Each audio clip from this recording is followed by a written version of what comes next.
It's day 6 of the fire at Zongo Lane, right here, just around Rollins Park. And just as you can see behind me, the fire has been quenched. I would say that is like 90%. The issue is not yet over. There's a little bit of smoke around as compared to Wednesday where we got here. But this is the building where the fire itself kick-started. On Sunday, part of the building is burnt off. The building is down. But just as I've been hearing from firefighters here, they've been here since Sunday, trying their possible best to quench this fire and the smoke that has been affecting people around. But then these are some of the Chinese. They've been allowed to enter inside the building to see how the situation as to how things panned out inside. So in some few minutes time, I'll be speaking to Wallace Kinate, the PRO, to tell me more about the situation. After the devastating fire ravaged their building, the Chinese owners have finally been granted access to the gutter structure. Following a grueling 6-day battle with the Ghana National Fire Service to extinguish the flames, the owners are now surveying the damage. With cautious optimism, they are scouring the ruins to salvage any remaining valuables, hoping to retrieve fragments of their business and livelihoods. Amidst the ashes, they are searching for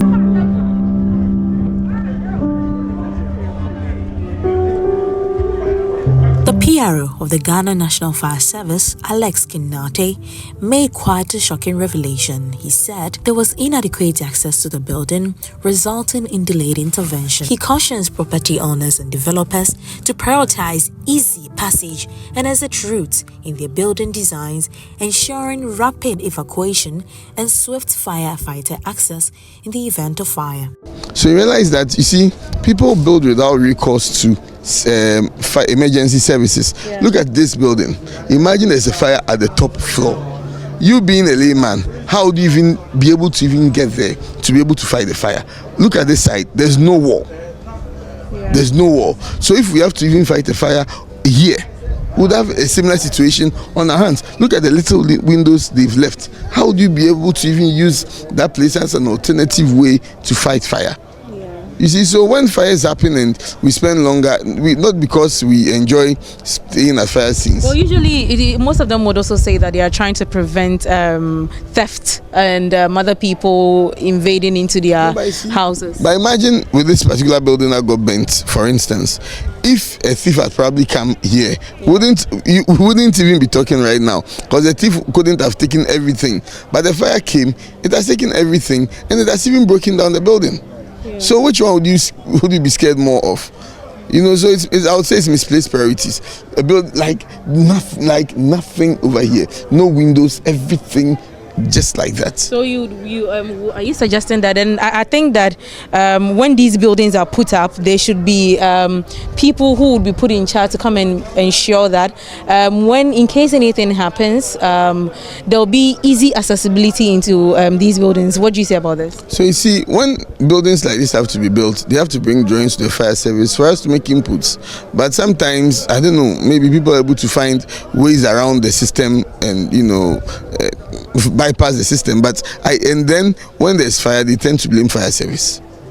You know, but it's ideal that as you are building this, you can have probably come, oh, fire service, I'm building something like this with your plan. And then we'll make an input that, oh, maybe if you have some windows here and here, and you're able to create an alternative entry or an alternative exit. If one exit is blocked, we know that we can be able to use another exit. But if there's fire at the top floor, look at the windows. How are we going to fight the fire? So it's high time people start thinking about safety when they're putting up the building, so that they don't tend to put blames on fire service. So obviously you've been here, you've seen a remarkable difference in the smoke.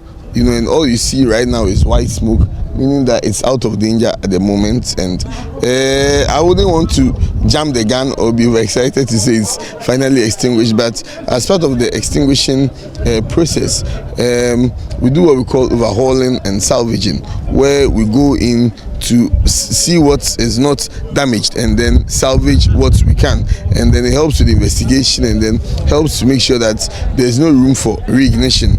So as it stands now, overhauling is underway. That's why we've even allowed the owners, the Chinese people, to be able to enter the building. So we've made progress, and barring any unforeseen circumstances or any changes, I think by close of the day, hopefully we should be able to finally pronounce it finally extinguished. Oh, okay. And earlier I saw some of the Chinese officials, because you mentioned that the building itself has a lot of Chinese owners there. I saw them entering.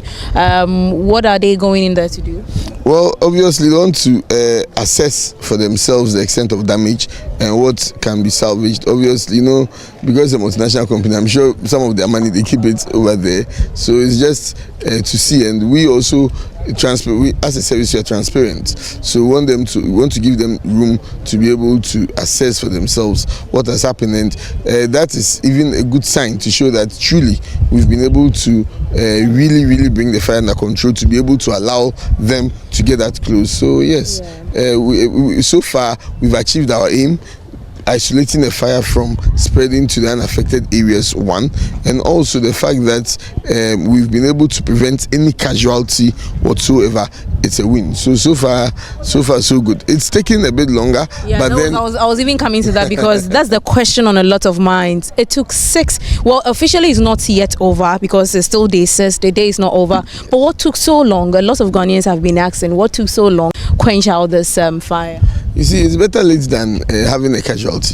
We could have finished this a long time and probably would have recorded casualty. Where the building collapsed, we could have had men there fighting the fire and the building would have collapsed. And despite the fact that maybe we would have finished extinguishing the fire on day 2 or even the same day, we would have reported some casualties, and it would be a mixed feeling.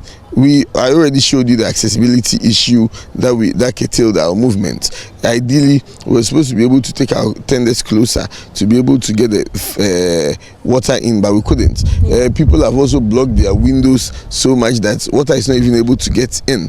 The fact that the building was collapsing also made room for more oxygen to enter into the building, and the fact that there was so much fuel is not only petrol but anything that can burn, and in this case we had a lot of fuel in there, from generators to electrical gadgets to shoes to bags to clothes, everything you can find, chairs, everything. So that is what, fighting a fire like this, you need to tread cautiously. So yes, it's kept long, but it's a win because we've been able to prevent casualty, and that's the most important. Human lives matter to us, and being able to prevent the injury or loss of human life and being able to isolate all these other buildings from the fire, it's a major win for us. Well, the once busy street of Zongo Lane is very calm today on day 6 of the fire outbreak right here. And on my right-hand side, we still see a little bit of smoke, not too much as I got here just some 2 days ago. But speaking to Alex Kinate, he has assured everybody that, well, they're doing their possible best. And today, they're sort of like, he didn't give the accuracy as to when they're going to be done, but they are like 98%, or let me say 95% through with putting the fire out here, and we are hoping that by the close of today or hopefully this weekend, everything in this area will come back to normalcy. Reporting for Joy News, I am Jacqueline Ansama Yeboah.